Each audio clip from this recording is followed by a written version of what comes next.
ಕಾಮಧೇನವೇ ಸರ್ವೇಪಿ ಸುಖಿನಃ ಸಂತು ಸರ್ವೇ ಸಂತು ನಿರಾಮಯಾಃ ಸರ್ವೇ ಭದ್ರಾಣಿ ಪಶ್ಯಂತು सर्वे सुगुणशालिनः। जय हिंद। आज मंत्रालय क्षेत्र में बहुत बड़ा ऐतिहासिक कार्यक्रम हो रहा है जो हमारा देश के लिए प्राण त्याग करके देश का परिरक्षण किया हमारा सिपाही लोग, उनका संस्मरण से और उनका त्याग और उनका वीरता का याद करके उन लोग को सद्गति होने के लिए भगवान का चरणों में प्रार्थना हम लोग जरूर करना। ये कार्यक्रम आज दिन हमारा मंत्रालय क्षेत्र में राघवेंद्र स्वामी का दिव्य सन्निधान में हो रहा है। इसके लिए हम लोग बहुत संतोष प्रकट करता हूँ। इंದು ನಮ್ಮ ದೇಶದ ರಕ್ಷಣೆಗೋಸ್ಕರವಾಗಿ ನೂರಾರು ಜನ ಯೋಧರು 25 ವರ್ಷಗಳ ಹಿಂದೆ ಏನು ಬಲಿದಾನವನ್ನ ಪ್ರಾಣತ್ಯಾಗವನ್ನು ಮಾಡಿ ದೇಶದ ರಕ್ಷಣೆಯನ್ನು ಮಾಡಿದ್ದಾರೆ, ಅಂತಹ ಅಮರ ವೀರರ ಸಂಸ್ಮರಣೆಯನ್ನ ಮಾಡಿ ಕಾರ್ಗಿಲ್ ಘೋರ ಯುದ್ಧ ನಡೆದಂತಹ 25 ವರ್ಷಗಳ ಒಂದು ಸಂಸ್ಮರಣೆಗೋಸ್ಕರವಾಗಿ ಇಂದಿಲ್ಲಿ ಮಂತ್ರಾಲಯ ಕ್ಷೇತ್ರಕ್ಕೆ ದೇಶದ ಪವಿತ್ರ ನದಿಗಳ ಜಲ, ಪವಿತ್ರ ಮಣ್ಣು, ಕಾಶ್ಮೀರದಿಂದ ಕನ್ಯಾಕುಮಾರಿಯ ತನಕ ಏನು ಈ ಕಲಶ ಯಾತ್ರೆಯನ್ನು ಮಾಡಿಕೊಂಡು ದೇಶದ ರಕ್ಷಣೆಯ ಹೊಣೆಯನ್ನು ಹೊತ್ತಂತಹ ತಮ್ಮ ಆತ್ಮಾರ್ಪಣೆಯನ್ನು ಮಾಡಿಕೊಂಡಂತಹ ಯೋಧರ ಒಂದು ವಿಜಯೋತ್ಸವದ ಸಂಕೇತವಾಗಿ ಈ ಕಾರ್ಯಕ್ರಮವನ್ನು ಮಂತ್ರಾಲಯ ಕ್ಷೇತ್ರದಲ್ಲಿ ನಾವು ನಮ್ಮ ಎಲ್ಲ ಯೋಧ ಪೂರ್ವ ಯೋಧರುಗಳು, ಅದೇ ರೀತಿಯಾಗಿ ದೇಶದ ಒಂದು ವಿಶೇಷವಾದ ಭಕ್ತಿಯನ್ನು ಹೊಂದಿದಂತಹ ಒಂದು ಸಮುದಾಯದ ಮೂಲಕವಾಗಿ ಈ ಕಾರ್ಯಕ್ರಮವನ್ನು ಇಲ್ಲಿ ಆಯೋಜಿಸಲಾಗಿದೆ। ಸಿಟಿಜನ್ ಸೊಸೈಟಿ ಆಫ್ ಇಂಡಿಯಾ ಅನ್ನುವಂತಹ ಒಂದು ಆರ್ಗನೈಸೇಷನ್ ಇಂದ ಈ ಕಾರ್ಯಕ್ರಮವನ್ನು ಆಯೋಜಿಸಿದೆ। ಇದು ಯಾವುದೇ ಒಂದು ಆರ್ಗನೈಸೇಷನ್ ಮಾತ್ರ ಆಯೋಜಿಸುವಂತಹ ಕಾರ್ಯಕ್ರಮವಲ್ಲ, ಹೇಗೆ ಭಗವಂತನ ಆರಾಧನೆಯನ್ನ, ದೇವರ ಪೂಜೆಯನ್ನ, ದೇವರ ಪ್ರಾರ್ಥನೆಯನ್ನ ಪ್ರತಿಯೊಬ್ಬರೂ ಕೂಡ ಮಾಡಬೇಕೋ ಅದರಂತೆ ದೇಶದ ಹಿತಚಿಂತನೆ, ದೇಶದ ರಕ್ಷಣೆ, ಅದೇ ರೀತಿಯಾಗಿ ದೇಶಕ್ಕೋಸ್ಕರವಾಗಿಯೇ ತಮ್ಮನ್ನು ತಾವು ತೊಡಗಿಸಿಕೊಂಡಂತಹ ಯೋಧರ ಬಗ್ಗೆ ನಾವು ವಿಶೇಷವಾದ ಚಿಂತನೆಯನ್ನ, ಕಾಳಜಿಯನ್ನ ಮಾಡಬೇಕಾದಂತಹದ್ದು ದೇಶದ ಪ್ರತಿಯೊಬ್ಬ ಪೌರರ ಕರ್ತವ್ಯವಾಗಿದೆ। ಈ ಒಂದು ಹಿನ್ನೆಲೆಯಲ್ಲಿ ಆಕ್ರಮಣಕಾರರ ಆಕ್ರಮಣಕ್ಕೆ ಒಳಗಾಗಿ ಯಾವ ಕಾರ್ಗಿಲ್ ಪ್ರದೇಶ ಏನು ಆಕ್ರಮಣಕ್ಕೆ ಒಳಗಾಗಿತ್ತು ಅಂತಹ ಆಕ್ರಮಣಕಾರರನ್ನು ಹೊಡೆದೋಡಿಸಿ ದೇಶದ ಧ್ವಜವನ್ನ ಅಲ್ಲಿ ಹಾರಿಸಿ ದೇಶದ ರಕ್ಷಣೆ, ದೇಶದ ಕೀರ್ತಿ, ದೇಶದ ಪ್ರತಿಷ್ಠೆಯನ್ನು ಉಳಿಸಿರ್ತಕ್ಕಂತಹ ಪ್ರತಿಯೊಬ್ಬ ಯೋಧರಿಗೂ ಕೂಡ ನಾವು ಅತ್ಯಂತ ಅಭಿನಂದನೆಗಳನ್ನು ನಾವು ಸಲ್ಲಿಸಬೇಕು। ಇವತ್ತು ನಾವು ಇಲ್ಲಿ ಸುಖಿಗಳಾಗಿ ಇದ್ದೇವೆ ಅಂತಂದ್ರೆ ಈ ಸುಖಕ್ಕೆ ಕಾರಣ ಭಗವಂತನ ದಯೆ ಒಂದಾದರೆ, ಲೌಕಿಕವಾಗಿ ಮಾನವ ಪ್ರಯತ್ನದಿಂದ ದೇಶದ ರಕ್ಷಣೆಯಲ್ಲಿ ತಮ್ಮನ್ನು ತಾವು ತೊಡಗಿಸಿಕೊಂಡು -50 ಡಿಗ್ರಿಯಿಂದ +50 ಡಿಗ್ರಿ ತನಕ ಪ್ರಕೃತಿಯ ಎಲ್ಲ ಶೀತಲ ವಾತಾವರಣ, ಅದೇ ರೀತಿಯಾಗಿ ತುಂಬ ಬಿಸಿಲಿನ ವಾತಾವರಣ, ಇವುಗಳನ್ನು ಉಷ್ಣದ ವಾತಾವರಣವನ್ನು ತಾಳಿಕೊಂಡು ತಮ್ಮ ಮನೆ ಬಾಗಿಲು, ಮಕ್ಕಳು, ಹೆಂಡತಿ, ಸಂಸಾರ ಎಲ್ಲವನ್ನೂ ಬದಿಗೊತ್ತಿ ದೇಶದ ರಕ್ಷಣೆಗೋಸ್ಕರವಾಗಿ ನಿಂತಹ ಯೋಧರು ನಿಜವಾಗಲೂ ಕೂಡ ಅವರು ಅಮರರಾಗಿದ್ದಾರೆ। ಅಂತಹ ಅಮರ ವೀರರ ತ್ಯಾಗ ಮತ್ತು ಅವರ ಧೈರ್ಯ, ಅವರ ಸಾಹಸಗಳೇ ಇವತ್ತು ದೇಶದ ಪ್ರತಿಯೊಬ್ಬ ಪ್ರಜೆಗಳು ಸುಖವಾಗಿ, ನಾವು ಸುಭದ್ರವಾಗಿ ಇರಲಿಕ್ಕೆ ಕಾರಣವಾಗಿದೆ। ಅಂತಹ ಯೋಧರು ಕಾರ್ಗಿಲ್ ಯುದ್ಧದಲ್ಲಿ ತಮ್ಮ ಆತ್ಮಾರ್ಪಣೆಯನ್ನು ಮಾಡಿಕೊಂಡಿದ್ದಾರೆ। ನೂರಾರು ಜನ ಯೋಧರು ಇವತ್ತು ದೇಶದ ರಕ್ಷಣೆಯಲ್ಲಿ ಒಬ್ಬ ಹಿಂದೂಗಳು, ಒಬ್ಬ ಮುಸಲ್ಮಾನರು, ಒಬ್ಬ ಕ್ರಿಶ್ಚಿಯನ್ರು ಅಂತಲ್ಲ, ಪ್ರತಿಯೊಬ್ಬ ಭಾರತೀಯ ಪೌರರು ಕೂಡ ಅಲ್ಲಿ ಯೋಧರಾಗಿ ತಮ್ಮ ಪಾಲಿನ ಕರ್ತವ್ಯವನ್ನು ನಿರ್ವಹಿಸಿದ್ದಾರೆ. ಹಾಗಾಗಿ ಜಾತ್ಯತೀತವಾದ ಕಾರ್ಗಿಲ್ ಯುದ್ಧದಲ್ಲಿ ಆತ್ಮಾರ್ಪಣೆಯನ್ನು ಮಾಡಿಕೊಂಡಂತಹ ಪ್ರತಿಯೊಬ್ಬ ಯೋಧರಿಗೂ ಕೂಡ ನಾವು ಅಭಿನಂದಿಸ್ತೇವೆ. ಅವರ ಕುಟುಂಬಕ್ಕೆ ನಾವು ವಿಶೇಷವಾಗಿ ಅಭಿನಂದಿಸ್ತೇವೆ. ಅವರ ತ್ಯಾಗವನ್ನು ನಾವೆಲ್ಲ ಗುರುತಿಸೋಣ. ಮತ್ತು ಅವರ ಕುಟುಂಬಕ್ಕೆ ನಮ್ಮ ಕೈಲಾದಂತಹ ಸಹಾಯವನ್ನು ಮಾಡೋಣ. ದೇಶದ ಭದ್ರತೆಗೆ ನಮ್ಮ ಮಕ್ಕಳುಗಳನ್ನು, ನಮ್ಮ ಬಂಧು ಬಾಂಧವರನ್ನು, ನಮ್ಮ ಪರಿಸರದಲ್ಲಿರ್ತಕ್ಕಂಥ ವ್ಯಕ್ತಿಗಳನ್ನು ಪ್ರೋತ್ಸಾಹಿಸಿ ಆ ದೇಶದ ರಕ್ಷಣೆಗೆ ಮಿಲಿಟರಿ ಪಡೆಗೆ ಅಂತ ಈ ಸಂದರ್ಭದಲ್ಲಿ ಹೇಳ್ತಾ, ಅಂತಹ ಕಾರ್ಗಿಲ್ ಘೋರ ಯುದ್ಧದಲ್ಲಿ ಆ ಯುದ್ಧದ ಎಲ್ಲ ಭೀಕರ ದೃಶ್ಯಗಳನ್ನು ಕಣ್ಣಾರೆ ಕಂಡಂತಹ ವ್ಯಕ್ತಿಗಳು ನಮ್ಮ ಬದಿಯಲ್ಲಿದ್ದಾರೆ.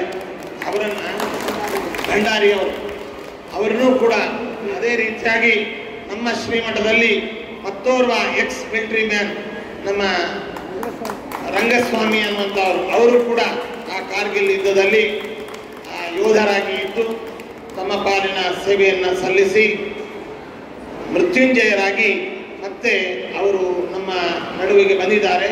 ಅಂತಹ ಇಬ್ಬರು ಯೋಧರನ್ನು ನಾವು ಮನಸ್ಫೂರ್ತಿಯಾಗಿ ಅಭಿನಂದಿಸಿ ಅವರಿಗೆ ಆಶೀರ್ವದಿಸ್ತೇವೆ.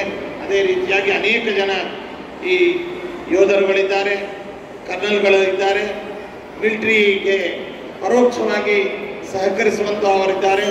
ಯೋಧರ ವಿಶೇಷವಾದ ಅಭಿಮಾನಿಗಳು ಒಂದು ಸಂಸ್ಥೆಯನ್ನು ಮಾಡಿಕೊಂಡು ಕರ್ನಲ್ PV హరి ಅವರು వాళ్ళు కూడా తెలుగు వాళ్ళు అనుకుంటాను, వాళ్ళు కూడా ఆ దేశ రక్షణ కోసం ఎంతో త్యాగాన్ని చేసినటువంటి వారు. వారిని కూడా మనసారా పేరు పేరున అభినందిస్తూ మన దేశ గడి భాగంలో బార్డర్ ఏరియాలో ఉన్నటువంటి ప్రతి ఒక్క సైనికుల్ని జాత్యతీతంగా మేము అభినందిస్తున్నాం. వారి త్యాగాలను ప్రశంసిస్తాం, వారి యొక్క ధైర్యాన్ని మనం ప్రోత్సహిస్తాం.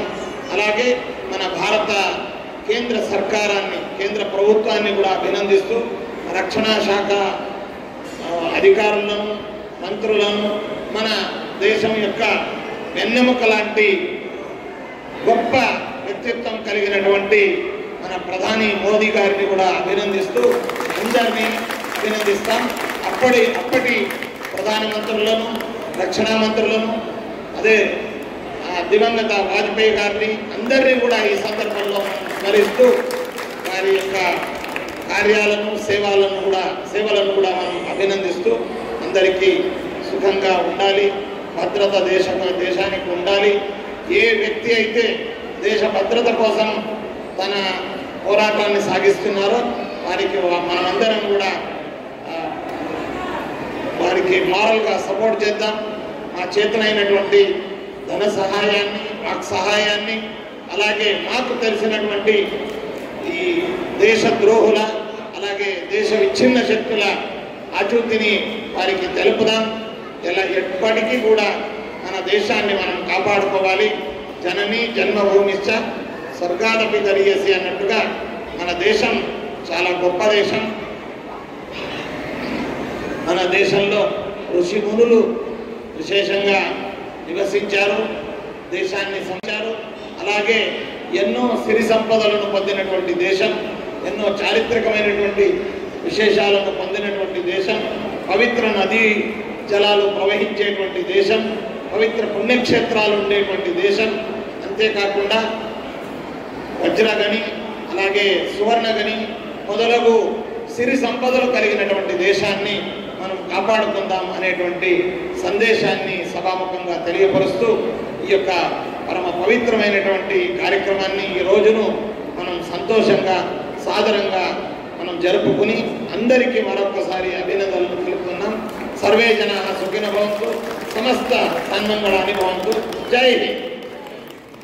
ಹೇಳೋದಾದ್ರೆ ನಮ್ಮ ರಾಘವೇಂದ್ರ ಸ್ವಾಮಿಗಳವರ ಮಠ ಕಾಲಕಾಲದ ಎಲ್ಲ ಪ್ರಕೃತಿ ವಿಕೋಪಗಳಿಗೆ ಸ್ಪಂದಿಸಿ ಸಹಾಯ ಕಾರ್ಯಕ್ರಮವನ್ನು ಆಚರಿಸೋದಲ್ಲದೆ ಕಾರ್ಗಿಲ್ ಯುದ್ಧ ನಡೆದಾಗ ಕಾರ್ಗಿಲ್ ಯುದ್ಧದ ಒಂದು ಭೀಕರತೆ, ಅಲ್ಲಿ ನಡೆದಂತಹ ಯುದ್ಧ ಮತ್ತು ದೇಶದ ರಕ್ಷಣೆಗೋಸ್ಕರವಾಗಿ ಆತ್ಮಾರ್ಪಣೆ ಮಾಡಿಕೊಂಡಂತಹ ಯೋಧರಿಗೆ ಸಂತ್ರಸ್ತರಿಗೆ ನಿಧಿ ಸಂಗ್ರಹದಲ್ಲಿ ನಮ್ಮ ಪೂರ್ವ ಪೀಠಾಧಿಪತಿಗಳು, ನಮ್ಮ ಪರಮಗುರುಗಳಾದಂತಹ ಶ್ರೀ ಸುಷಮೀಂದ್ರ ತೀರ್ಥ ಶ್ರೀಪಾದಂಗಳವರು ಎಲ್ಲ ಕಡೆಗೆ ಅವರು ಸಂಚಾರವನ್ನು ಮಾಡಿ ಪಾದಯಾತ್ರೆಯ ಮೂಲಕ ನಿಧಿಯನ್ನು ಸಂಗ್ರಹಿಸಿ ಮಠದ ನಿಧಿಯನ್ನು ಕೂಡ ಅದಕ್ಕೆ ಸೇರಿಸಿ ದೇಶದ ಕಾರ್ಗಿಲ್ ಸಂತ್ರಸ್ತ ನಿಧಿಗೆ ಅಪಾರವಾದಂತಹ ನಿಧಿಯನ್ನು ನೀಡಿರ್ತಕ್ಕಂಥದ್ದನ್ನು ಕೂಡ ಈ ಸಂದರ್ಭದಲ್ಲಿ ನಾವು ಸ್ಮರಿಸ್ತೇವೆ. ಮಠಮಾನ್ಯಗಳು, ದೇವಸ್ಥಾನಗಳು ಕೇವಲ ಪ್ರಸಾದ ವಿನಿಯೋಗ, ಅದೇ ರೀತಿಯಾಗಿ ಪೂಜೆ, ತೀರ್ಥ ಪ್ರಸಾದದ ವಿತರಣೆ ಇವುಗಳಿಗೆ ಮಾತ್ರ ಅಲ್ಲ, ದೇಶದ ಪ್ರೇಮ, ದೇಶದ ಭದ್ರತೆ, ಅದೇ ರೀತಿಯಾಗಿ ನಮ್ಮ ಸಂಪ್ರದಾಯಗಳು, ನಮ್ಮ ತನವನ್ನು ಉಳಿಸುವ ನಿಟ್ಟಿನಲ್ಲಿ ಈ ಮಠಮಾನ್ಯಗಳು, ದೇವಸ್ಥಾನಗಳು ಕೂಡ ತಮ್ಮ ಪಾಲಿನ ಸೇವೆಯನ್ನು ಸಲ್ಲಿಸಬೇಕು ಎಂಬುದಾಗಿ ಸಂದರ್ಭದಲ್ಲಿ ಹೇಳ್ತಾರೆ. ಮತ್ತೆ ಪ್ರವಾಹ, ಅದೇ ರೀತಿಯಾಗಿ ಬರ ಬಂದಾಗ, ಮತ್ತೆ ಕೊರೋನಾ ಸಂದರ್ಭದಲ್ಲಿ, ಬೇರೆ ಬೇರೆ ಸಂದರ್ಭಗಳಲ್ಲಿಯೂ ಕೂಡ ನಮ್ಮ ಮಠ ಸ್ಪಂದಿಸಿ ದೇಶದ ಉದ್ದಗಲಕ್ಕೂ ಕೂಡ ಆರ್ಥಿಕವಾಗಿ, ಸಾಮಾಜಿಕವಾಗಿ, ಅದೇ ರೀತಿಯಾಗಿ ಮಾರಲ್ ಆಗಿಯೂ ಕೂಡ ಸಪೋರ್ಟ್ ಅನ್ನು ನೀಡಿದೆ ಎಂಬುದನ್ನು ಈ ಸಂದರ್ಭದಲ್ಲಿ ಹೇಳ್ತಾ ನಮ್ಮೆರಡು ಮಾತುಗಳನ್ನು ಮುಗಿಸ್ತಾ ಇದ್ದೇವೆ. ಈ ಪುಣ್ಯ ಭೂಮಿಯಲ್ಲಿ ನಾವು ಮುಖ್ಯ ಗೊತ್ತಿಲ್ಲ, ಒಂದು ದಿವಸ ಮರಣ ಹೊಂದಲೇಬೇಕು. ನಾವು ಮರಣ ಹೊಂದುವುದಕ್ಕಿಂತ ಮುಂಚೆ ನಾನು ಹುಟ್ಟಿದ ಮಣ್ಣಿಗೋಸ್ಕರ ಆ ಋಣವನ್ನು ತೀರಿಸಲಿಕ್ಕೆ ನಾವೆಲ್ಲರೂ ಪ್ರಯತ್ನ ಪಡಬೇಕು. ಅದು ಸೈನಿಕರಾಗಲಿ, ಬಾಕಿಯವರಾಗಲಿ. ಸೈನಿಕರು ತಮ್ಮ ಪ್ರಾಣವನ್ನು ಕೊಟ್ಟೆ ತಮ್ಮ ತಾವೆಲ್ಲ ಪ್ರಯತ್ನ ಮಾಡ್ತಾ ಇದ್ದಾರೆ. ನಮ್ಮ ಮಠ, ನಮ್ಮ ಎಲ್ಲ ಜನಗಳು ಆ ದಿವಸ ರ್ಯಾಷನ್ ಮಂತ್ರಾಲಯ ಮಠದಿಂದ ಶ್ರೀ ಗುರು ರಾಘವೇಂದ್ರನ ಒಂದು ಬ್ಯಾನರ್ ನಾನು ನೋಡಿದೆ. ನಾನು ಆವಾಗ ಆಫೀಸರ್ ಇನ್ಚಾರ್ಜ್ ಅರ್ಥಬೇಕು ಅಲ್ಲಿ ತಂದಾರ ಅಂತ ಒಂದಿದೆ LOCಯಲ್ಲಿ. ಆ LOC ತನಕ ಒಂದು ದೊಡ್ಡ ಲಾರಿಗಳು ಬಂದಿತ್ತು, ಗುರು ರಾಘವೇಂದ್ರ ಮಠ ಮಂತ್ರಾಲಯ ಅಂತ ಬರ್ತಿತ್ತು. ಅದು ನಾನು ಹೇಗೆ ಬರಲಿಕ್ಕೆ ಸಾಧ್ಯ ಇದೆ? 2007ರಲ್ಲಿ ನಾನು ಆವತ್ತೇ ನನ್ನ ರಕ್ತ ಚಿಮ್ತು. ಇನ್ನು ಮೇಲೆ ಇಂಥ ದೇಶ ಸ್ಪಂದನೆ ಮಾಡ್ತಾ ಇದೆ, ಇಂಥ ಧರ್ಮ ಸಂಸ್ಥೆಗಳು ನಮ್ಮ ಕರ್ನಾಟಕದವರು, ಅದು ಮಂತ್ರಾಲಯದವರು ಅಂತ ಹೇಳಿದರೆ ನಾನು ಯಾವ ನಿಮಿಷಕ್ಕೆ ಬೇಕಾದ್ರೆ ನನ್ನ ಪ್ರಾಣವನ್ನು ನಾನು ಕೊಡಲಿಕ್ಕೆ ರೆಡಿ ಇದ್ದೆ. ನಾನು ಧನ್ಯ, ಬಹಳ ಧನ್ಯ ಈ ದಿವಸ ಬಂದು ನಿಮ್ಮನ್ನೆಲ್ಲ ನೋಡಿ ಗುರುಗಳ ಆಶೀರ್ವಾದಗಳು ತಗೊಳ್ಳೋ. ಇನ್ನೊಂದು ಸಾರಿ ಇದೇ ಜನ್ಮ ತಗೊಳ್ಳೋಣ, ಇದೇ ಭಾರತದಲ್ಲಿ ಹುಟ್ಟೋಣ. ನಮ್ಮ ಎಕ್ಸ್-ಮಿಲಿಟರಿ ಮ್ಯಾನ್ಗಳು ಯಾವುದೇ ರಾಜ್ಯಗಳಲ್ಲಿ ಇದ್ದು ಅವರು ಮಂತ್ರಾಲಯಕ್ಕೆ ಬಂದು ರಾಯರ ಸನ್ನಿಧಾನದಲ್ಲಿ ಸೆಕ್ಯೂರಿಟಿಯ ಒಂದು ಸೇವೆಯನ್ನು ಸಲ್ಲಿಸಲಿಕ್ಕೆ ಅವರು ಇಚ್ಛೆಪಟ್ಟಲ್ಲಿ ಅವರಿಗೆ ನಾವು ಎಂಪ್ಲಾಯ್ಮೆಂಟ್ ಅನ್ನು ಕೂಡ ಕೊಟ್ಟು ಅವರನ್ನು ನಾವು ಪ್ರೋತ್ಸಾಹಿಸ್ತೇವೆ ಅಂತ ಈ ಸಂದರ್ಭದಲ್ಲಿ ನಾವು ಹೇಳ್ತಾ ಇದ್ದೇವೆ.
ಖಂಡಿತ ಮಾತಾಡಬೇಕು. ಈಗ ಜನರಲ್ ಮನೋಜ್ ಪಾಂಡೆ ಇದ್ದಾರಲ್ಲ, ಮುಖ್ಯಸ್ಥರು, ಸೇನಾ ಮುಖ್ಯಸ್ಥರು, ಅವ್ರು ನಮ್ಮ ಬ್ಯಾಟ್ಸ್ಮನ್